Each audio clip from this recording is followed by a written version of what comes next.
We inhabit a world of things, literally observable objects and facts, and for the MRA, literally measurable evidence of male disadvantage.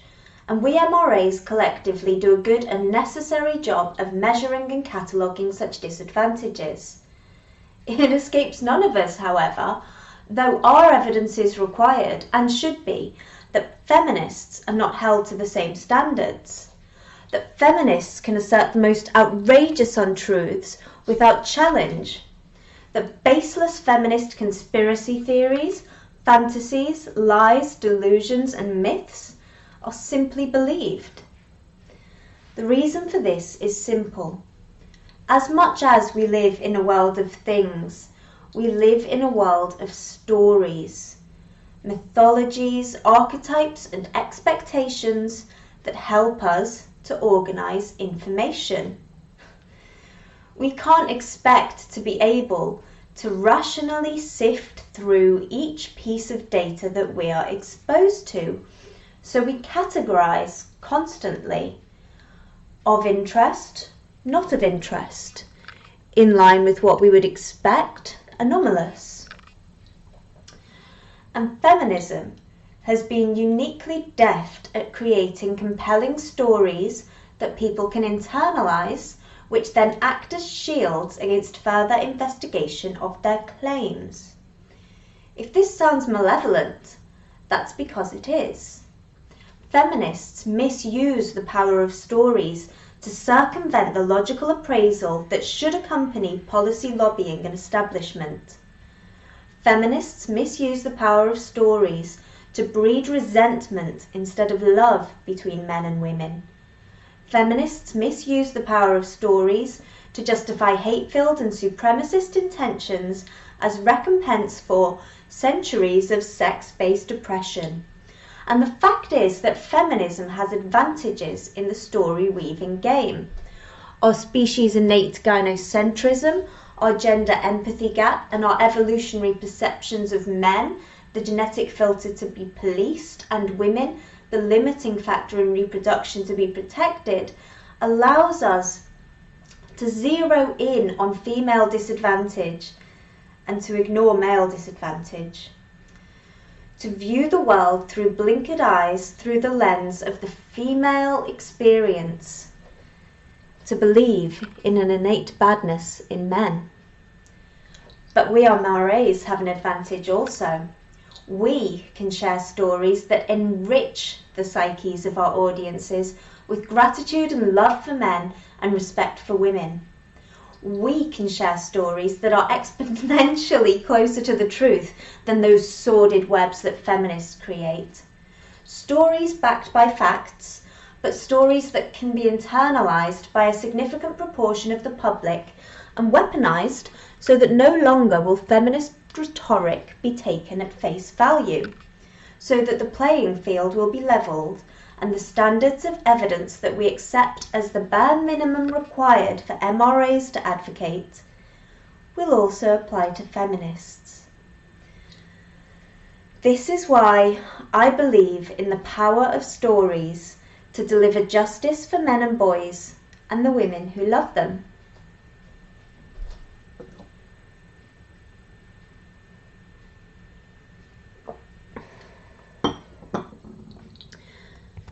The dominant feminist story we must dismiss and provide a counter-narrative to is the religious doctrine of patriarchy. There are a number of approaches that we can take in the dismissal. The coolest among us may wish to simply reject their hypothesis. I'm sorry, as an atheist I simply don't accept theories based on faith. Or, patriarchy is not a scientific theory, it's a political fashion, for example. I'm sure that some of you hip cats can come up with snappier retorts than that too. There's a power and style in this approach that make it a necessary element in the destruction of the pernicious patriarchal conspiracy theory.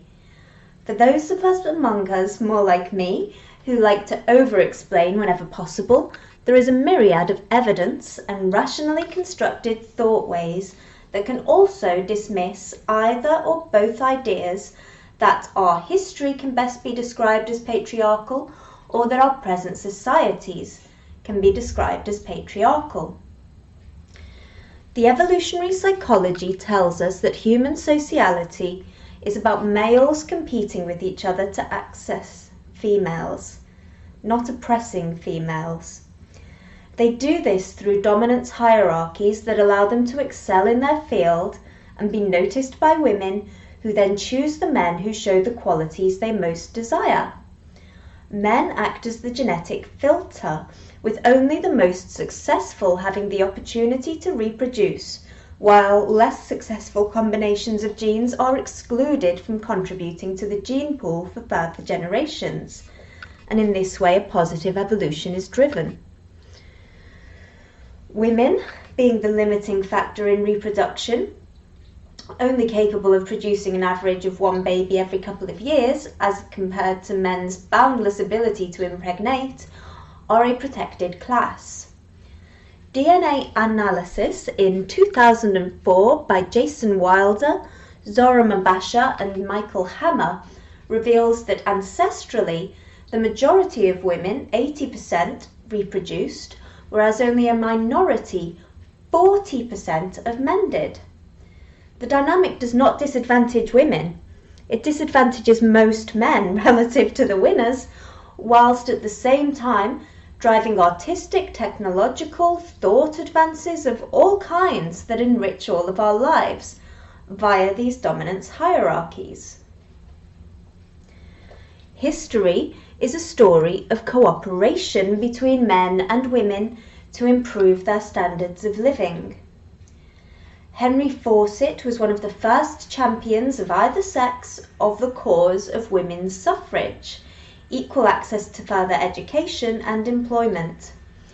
He was committed to supporting the work of his wife Millicent in her campaigns, and her writing with enthusiasm and money, and alongside John Stuart Mill, author of On the Subjection of Women, was among the male MPs who presented the women's suffrage petition to Parliament in 1866, which marked the start of organised campaigning for votes for women. He came to the struggle before he met his wife and was undoubtedly attracted by her revolutionary zeal and intellect. It is a myth that women fought for the right to vote, inasmuch as women and men fought for the right for women to vote. It's another myth that Victorian gentlemen liked their women to be seen and not heard. Middle and upper class families, and even some working class families to the extent that they could, took pains to guarantee that their daughters were as well educated and well rounded as possible, and many men took pains to select engaging women who would be their equals in the private sphere, if not in the public sphere. In the Hull of 1968, 3 trawlers were lost at sea and 58 men were killed. A campaign for better safety at sea was launched by the wives, sisters and daughters of trawlermen, led by Lillian Big Lil Biloka, whose father, husband and son all made their living at sea. It came to be known as the Headscarf Campaign after the distinctive scarves popular with working women of the time. The campaigners met with trawler owners and government ministers to discuss better safety and fairer working conditions in the fishing industry, and picketed the dock to make sure that no ships left without a radio operator. Big Lil even met Prime Minister Harold Wilson at number 10 Downing Street.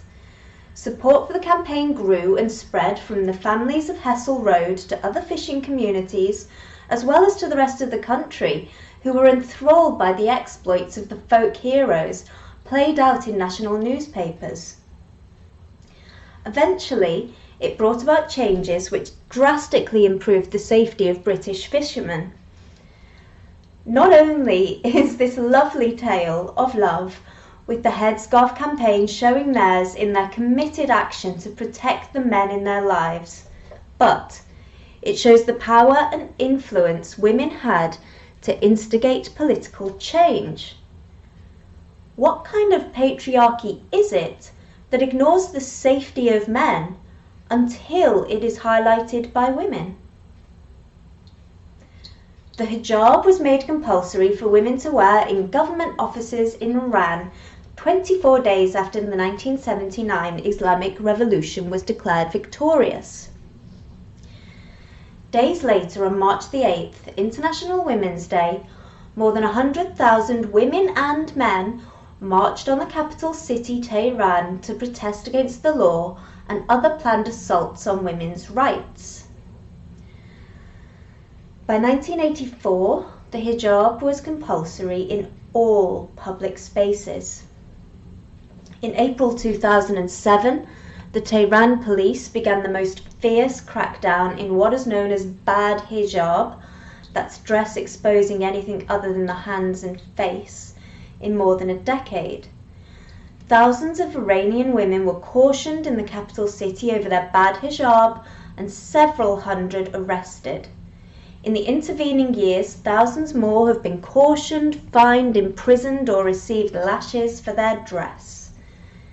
In 2016, besides the customary uniformed morality police, 7,000 undercover agents were reportedly also on the case.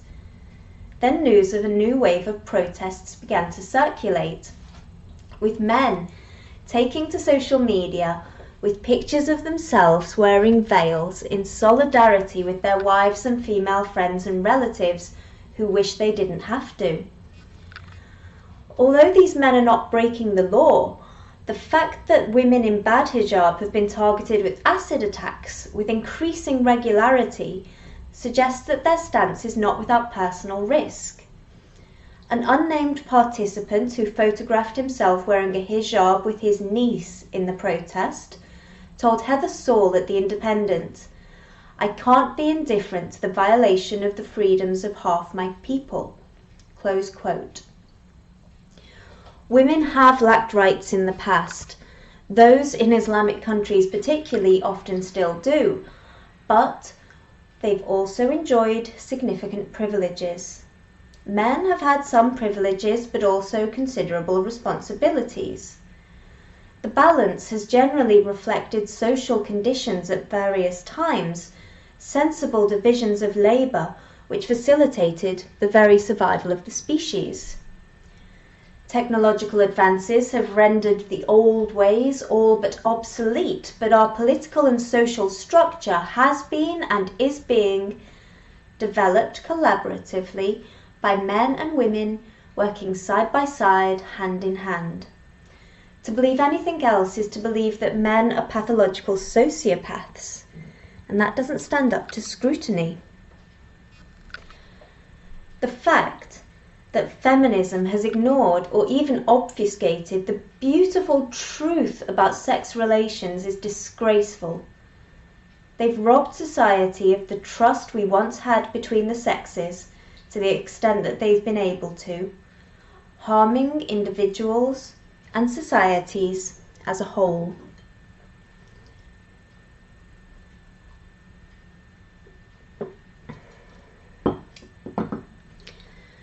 Patriarchy theory is blatantly misandric. It's also misogynistic, asserting that until feminism arrived on the scene, women allowed themselves to be treated like chattel by the men in their lives. It's a theory that has been present in feminism since the Seneca Falls Convention declared, "The history of mankind is a history of repeated injuries and usurpations on the part of man toward woman, having in direct object the establishment of an absolute tyranny over her." Close quote. And it's still prevalent in feminism today.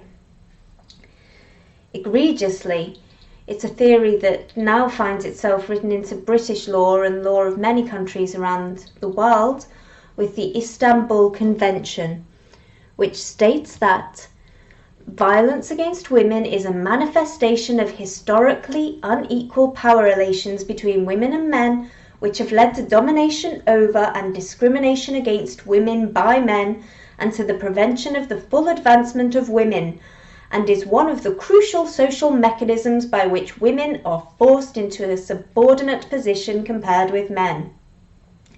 Close quote. In response to valid criticism of the mythological feminist idea of patriarchy, the feminist response presently is to double down on the conspiracy theory and dolefully inform us that patriarchy hurts men too. According to Richard Herring in his unbearably condescending book, The Problem with Men, in some ways, men actually need to overthrow the patriarchy more urgently than women do. Masculinity is in a crisis of its own making, and toxic masculinity and ludicrous overconfidence in our own ability is harming men too." Close quote. It is so decent of Herring and his feminist cohort to concern themselves with men's well-being, but they are sorely misguided in their approach.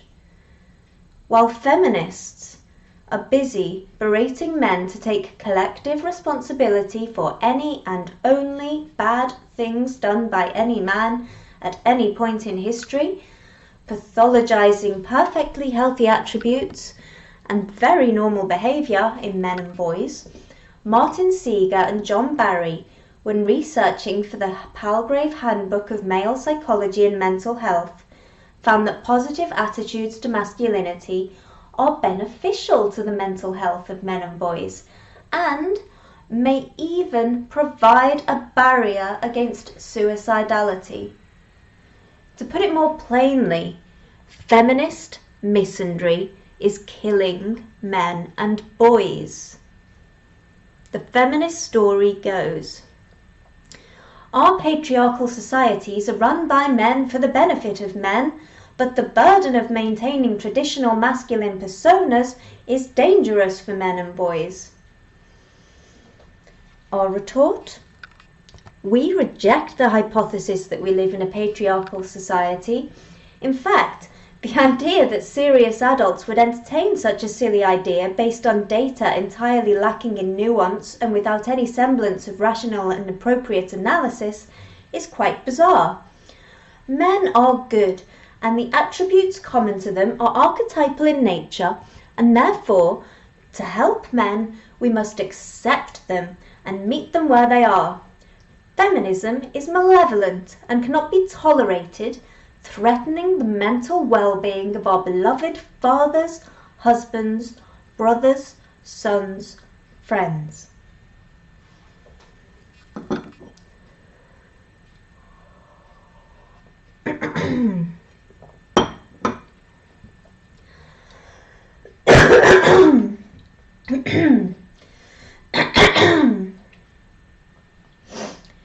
In Women and Power, a Manifesto, Mary Beard confines that she would like to explain just how deeply embedded in Western culture are the mechanisms that silence women, that refuse to take them seriously, and that sever them, sometimes quite literally, from the centers of power. When it comes to silencing women, Beard writes, Western culture has had thousands of years of practice. Close quote. It may surprise some listeners that I don't entirely disagree with Beard's claim. Women have been silenced for many years. Take the Peterloo Massacre in Manchester in 1918. Women were well represented, energised by the female reform societies that had recently sprung up to campaign for parliamentary reform, including suffrage for all men, and the repeal of the Corn Laws, which were trade tariffs that kept the price of grain artificially high for British consumers. Magistrates sent cavalry into the crowd, and 4 women were killed on St. Peter's Field, aside from an unknown number who must have died from injuries later on. 4 women, killed in cold blood for exercising their inviolable right to protest. 4 women, 13 men, and 1 2-year-old boy, William Fields, the first casualty of the day, who was knocked from his mother's arms and trampled by a horse. 18 people killed, and none because of their sex. Killed because they were working class and threatened to inspire a popular movement to make the state more representative and to encourage policies that would benefit the working family rather than the wealthy mercantilist class. When it comes to women as compared to men generally, Western culture has had hundreds, if not thousands of years of practice of prioritizing women's voices. Beard recounts an episode from Homer's Odyssey, wherein Penelope is told by her son Telemachus, "Mother, go back to your quarters and take up your own work, the loom and the distaff. Speech will be the business of men." Close quote. And it is true that few archaic societies welcomed many women in public life, but women had an immense power in the private sphere and influenced men in the public realm. Take Potiphar's wife in the biblical book of Genesis, who was spurned by Joseph, so made a false allegation of rape against him, which resulted in his imprisonment. The ancient Greece, where Beard finds her literary evidence of women's political subordination, gave us democracy, and every free man there could vote. But later incarnations of democracy were far more limited. Prior to the 1918 Representation of the People Act in the UK, only 56% of men could vote, and that was significantly improved from the first Reform Act of 1832 that entitled around 20% of men to vote, up from less than 6% beforehand. The first Reform Act was also the act that formally excluded British women from voting in general elections. Prior to that, women had voted in general elections, and women had been taking an active part in local elections for at least 100 years. Women were active in political movements, as we saw in Peterloo, and in electioneering, and voting men were expected to vote on behalf of their families, with women expected to take an interest in their politics and advise the men in their lives. In the late Middle Ages, Eleanor of Aquitaine spearheaded the establishment and popularization of chivalric love, in which men were expected to defer to the whims of women, who were presented as men's moral superiors, and which C.S. Lewis would later refer to as the feudalization of love. Eleanor, portrayed in context as a selfish and domineering woman, is reputed to have had much political influence over her husband, King Louis VI, and persuaded him repeatedly to engage in warfare, to restore Toulouse to her grandmother in 1141, and to invade Champagne and lay waste to the region in a vengeful defence of Eleanor's sister's marriage to an already married man in 1143. In 1147, she accompanied Louis on the crusade to defend the Holy Land. An official political title Eleanor lacked, but a political voice? I think not. Ernest Belfort Bax meticulously documented women's legal privileges in his 1896 book, The Legal Subjection of Men, in areas such as child custody, divorce, alimony, and criminal sentencing. Even then, believe women ruled the day, unless the man being prosecuted was of a higher class than the woman accusing him. In her book, Beard circles back to the modern day, bemoaning the abuse allegedly tweeted at political women in the public eye. However, evidence shows that men in Parliament receive significantly more abuse as standard as compared to women. So, the feminist story goes that women have been silenced throughout history and continue to be so. The more nuanced and realistic MRA story that I suggest is that politically, as William Collins would have it, there have been centuries of oppression, but they were class-based, not sex-based. Men and women, as compared to one another as classes, have both suffered historically from disadvantages and benefited from privileges, had varying degrees of authority in different areas. Men and women historically, though, generally worked together to support each other, like we saw at Peterloo, and pooled their advantages to best serve their families and communities. In the words of Jordan Peterson, "It looks to me like the so-called oppression of the patriarchy was instead an imperfect collective attempt by men and women stretching over millennia to free each other from privation, disease, and drudgery." Close quote. Today, women are welcomed into politics. They're just as likely to be elected as men, unless they're in one of the UK Labour Party's all-women shortlists, and the idea that they're subjected to more abuse when they are is a delusion.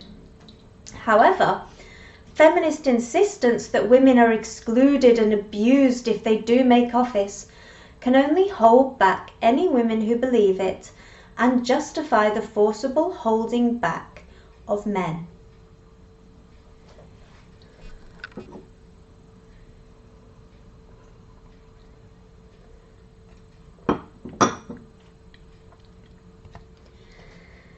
Another cute feminist story is that men are responsible for the destruction of the planet and environmental degradation, and that were women in charge, the planet would be a healthy and happy utopia. As Janice Fiamengo said, and I quote, "We've been informed of 5 women environmental leaders you should know and invited to meet 4 inspirational women working in environmental science today. Articles that profile such scientists abound, almost always including a discussion of the allegedly unique challenges the women faced in a male-dominated field, with exhortations about how such challenges can be overcome, almost always through state and global initiatives that benefit women by providing them with money and opportunities not available to their male colleagues."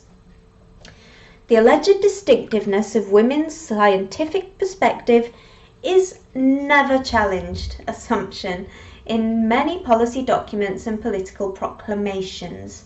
An article outlining why we need to build more networks of women in science predictably informs readers that women are far more nuanced in their approach to just about everything, including science, which is why environmental science can only become stronger if we have more women in research, because women often bring the human angle into science. The male angle, apparently, is somewhat less than human. Close quote. The evidence supports none of this. Women are privileged in science, and this is a rejection of the meritocratic and sex-blind approach to progress that we should be taking, morally and for the purpose of efficiency. If feminists want women to save the environment, they may want to forget the positive discrimination in environmental science and encourage women who drive 70 to 80% of consumer spending to make more responsible consumer choices. Men and women have worked together throughout history to escape privation and disease and drudgery. Men and women must continue to work together if we want to nurture the planet on which we are flourishing. Throughout history, our sex roles have been rigid out of necessity.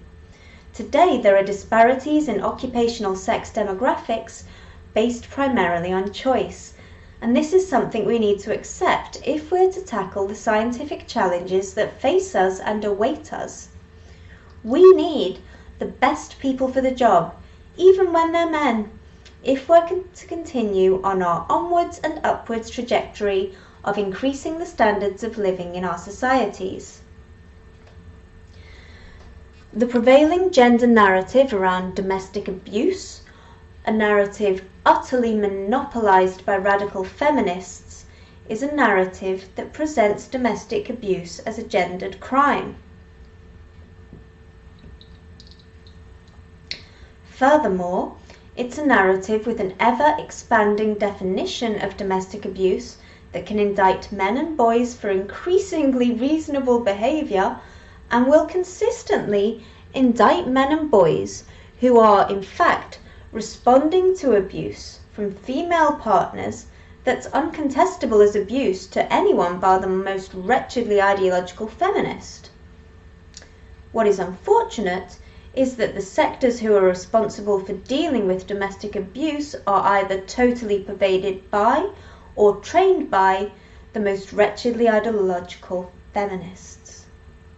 What's also unfortunate is that in the social sphere, while the behaviour of men and boys within relationships has been critiqued to the point of abject absurdity over the last half-century in particular, the behaviour of women and girls within relationships has not been subjected to the same scrutiny, or any scrutiny at all. Not outside of the fringes of societies where weirdos like us live. And in fact, feminist advocacy and gynonormative attitudes more widely, repeatedly, justify, excuse, and make light of their abuse. Clearly, our responses to abuse suck. But the most damaging aspect of the whole social picture is the disparity. If we took either of those approaches to domestic abuse, it would be a mistake. But to differentiate based on sex, to neuter men and boys and their ability and will to defend their boundaries on one hand, and to empower women and girls to be abusive on the other, is beyond dysfunctional. It's vital that we teach men and boys to value themselves and to respect their needs and boundaries and to protect the same. It's vital that we criticise abusive behaviour and the women and girls who perpetrate it, as well as the men and boys. And it is vital that every single time a damn feminist raises his or her head to tell us that domestic abuse is a gendered problem, we pop our heads up and repeat Erin Pizzey's mantra that abuse is not a gendered problem, but a generational one. We need to expose the feminist domestic abuse racket as a racket and as a system that repeatedly fails women and girls as well as men and boys. This International Conference on Men's Issues 2020 is packed full of commentary on domestic abuse, and the work that's being carried out by the speakers we have is so important. Look out in particular for the Male Coercive Control Survey being published by Deborah Powney and Nicola Graham-Kevin this International Men's Day. Furthermore, people instinctively recognise that domestic abuse is a generational problem. They only need to have it pointed out to them. I'd also like to point out that November 2021 will see the half-century anniversary of Erin Pizzey opening her Chiswick refuge. So the coming year is really an opportune moment to push progressive perspectives on domestic abuse, which will surely, eventually, leave feminist domination of domestic abuse response services untenable, because the public simply won't accept it. Rape culture hysteria is terrifying many people. Sex-positive activists, including feminists like Camille Paglia and Katie Roiphe, author of the excellent book The Morning After, report having won the argument that had returned in the 1990s with their messages about personal choice and personal responsibility. But right now, mainstream feminism is dominated by prudish and hysterical fainting couch feminists who tell us that rape is on an ever-expanding spectrum that includes more and more survivors every day, too many of whom do reappraise their experiences and take on neuroses about traumas that didn't exist till feminists informed them they'd been violated. The cruelty is contemptible and goes to prove that feminism is not about women. It's about power. Traumatizing vulnerable women is acceptable collateral damage if feminists can then dictate legislation, policy, and the minutiae of interpersonal interactions between men and women. Rape culture is not a feature of mainstream society. It's our job to empower people by reassuring them that rape is not common and that it's not necessarily an insurmountable trauma if it does happen to them. Human beings are anti-fragile, and most of us grow from most of the trauma we will experience. We do need to gender-neutralise laws in many societies to protect victim men and boys and serve justice to women and girls who perpetrate rape, but we also need to very clearly differentiate our messages from the messages of feminists who seek not to protect the vulnerable, but to weaponize the pain and fear of the vulnerable. Our story here is one of presenting truths that expose feminist lies, but it must also be a strengthening one to combat the panic that feminist obsession with creating victims and then weaponizing their newfound distress is causing. Feminism's most ascendant story element involves intersections of privilege and oppression based on sex as just one factor, with an infinite number of other factors contributing to where people find themselves in the hierarchy, such as race, class, ability, sexuality, etc. This naked attempt to usurp the catalogue of social justice issues is designed to compensate for feminism's increasingly blatant irrelevance in the modern West. It has the benefit of a truthful component. It's significantly more appropriate and less clumsy to take different factors into account in addition to the traditional male-female duality. In practice, it is also, however, an utterly depressing and divisive approach to rating human beings and to ascertaining their right to speak and be heard. To this, we borrow from Peterson and stress that the highest level of resolution that can be achieved and must be achieved to really understand individual experiences is, indeed, the individual. We value individuals. And individuals, human beings, are born with an inalienable right to hold opinions on anything and everything. I must say that the men's human rights movement already embodies this ideal.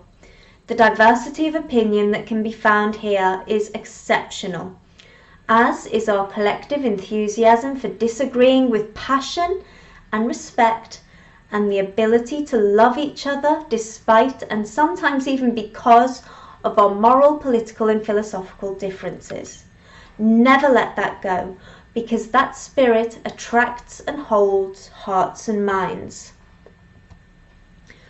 Stories frequently succeed in arousing strong feelings, like when we read a novel and become moved to tears or anger, or when we see scenes in a movie which make our skin crawl, give goosebumps, or make our hair stand on its proverbial end. Such strong feelings, and the stories that generate them, seem to put a lie to the popular phrase, "Facts don't care about your feelings." The reverse seems more likely in evidence. Even when we know that the novel or movie is not factually real, our feelings remain dominant. This is why old world mythologies, complete with their kooky beliefs, have flourished and sustained large civilizations, civilizations which thrived and expanded under the guiding influence of those same unfactual stories. Even when the stories promote a geocentric universe with a flat earth, or mythical gods requiring human sacrifices, deadly wars, or violence over the divinely mandated length of men's beards, or whether a woman's mandated head covering is pleasing to the divine powers, you would think these things would cause a civilization to collapse and die out. However, it appears that those more rational civilizations who deconstruct myths have birth rates plummeting, while cultures based in fanciful stories enjoy explosive birth rates. Perhaps it's time to consider the painful possibility that feelings don't always care about our facts. That's certainly the case in many cultures, and it may indeed be a default setting of human beings generally. We are story creatures, and facts are often seen as an affront that offends both the stories we believe in and feelings associated with them. Writing in the year 1984, Professor Emeritus of Communication Walter R. Fisher explored these two approaches to reality, the approaches of both story and rationality, and named them 1. The narrative paradigm, and 2. The rational world paradigm. Fisher describes the narrative paradigm in much the same way as I am in this talk, as a reflection of the fact that we use stories to communicate with each other and to provide a shared map of meaning among a group of people. Stories help by gathering the scattered bric-a-brac of everyday existence and combining it into a coherent whole, or what we might refer to as a template that we use to orient ourselves and our goals in harmony with the shared orientation and goals of others. In short, stories provide us with a shareable world. As we've seen, religious stories and folk tales can be both benevolent by way of organising the masses into a harmonious moral unit, or they can be destructive, as we see in stories promoting warfare against innocent nations, and even those stories which, today, promote sex war.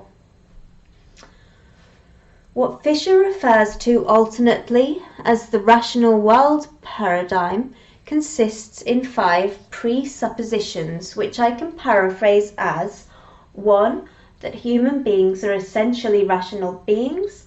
2. That human decision-making and communication is a form of argument depending on clear-cut inferential and implicative structure. 3. That the conduct of such argument is ruled by legal, scientific and legislative diktats, etc. 4. That rationality is determined by subject matter, knowledge, argumentative ability and skill in employing the rules of advocacy in given fields. And finally, 5. The world is a set of logical puzzles which can be resolved through logical analysis and application of reason conceived as an argumentative construct. Fisher notes that the frequent failure of the rational world paradigm in the modern context, and goes on to conclude that, quote, "This failure suggests to me that the problem in restoring rationality to everyday argument may be the assumption that the reaffirmation of the rational world paradigm is the only solution. The position I am taking is that another paradigm may offer a better solution, one that will provide substance not only for public moral argument, but also all other forms of argument, for human communication in general." My answer to the second question then is, yes, I think so. Adoption of the narrative paradigm, I hasten to repeat, does not mean rejection of all the good work that has been done. It means a rethinking of it and an investigating new moves that can be made to enrich our understanding of communicative interaction. Close quote. What Fisher refers to as investigating new moves is something the men's issues community might also take on board. Specifically, that stories and the feelings they evoke can be used as a form of communication to address the wrongs of gynocentrism and misandry we've been working so hard on, with limited successes, via the rational mode of argumentation and data recitations. The narrative communication paradigm, or more simply, the use of stories, has been criticized from a rational perspective when applied to scientific or legal issues, with the charge being that there is no way to make a choice between two equally coherent narratives. This is a valid complaint, but not one that practitioners of the rational world paradigm completely escape, due to their frequent preferencing of one set of data over another, of placing the accent on one set of findings while neglecting others, a tendency that renders rationalist conclusions more subjective than they might like to admit, just like those of the storytellers. Ultimately, the rational and narrative approaches need to work in tandem if we wish to provide strong results. But at present, the men's movement has been wary of narrative approaches due to their tendency to subjectivity and corruption. Unfortunately, storytelling remains the preferred mode of communication and decision-making of the human species.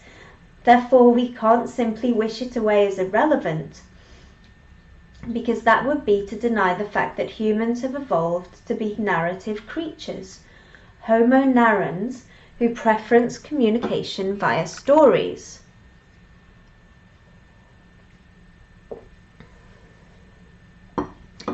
It is a biological and evolutionary fact. It isn't going away, and hating it will do little to change its biological necessity. If story is here to stay, then we need to enter the fray. We need to get down into the alphabet soup and wrestle with those destructive narratives perpetuated by feminists and others who would reduce men and boys to a tiny fraction of their lived experience. This can be done by challenging any element of the dominant gender narratives currently circulating, by amending the stories to conclude the male hero is good rather than toxic, or by crafting new stories altogether that incorporate the positive experiences of men and boys. And that is my challenge to you all today. Not to do away with rational or data-based approaches, but to broaden them by offering new endings to the destructive stories currently on offer, re-narrating them, or by telling new stories in ways so compelling and emotionally moving that they displace the destructive ones currently on offer.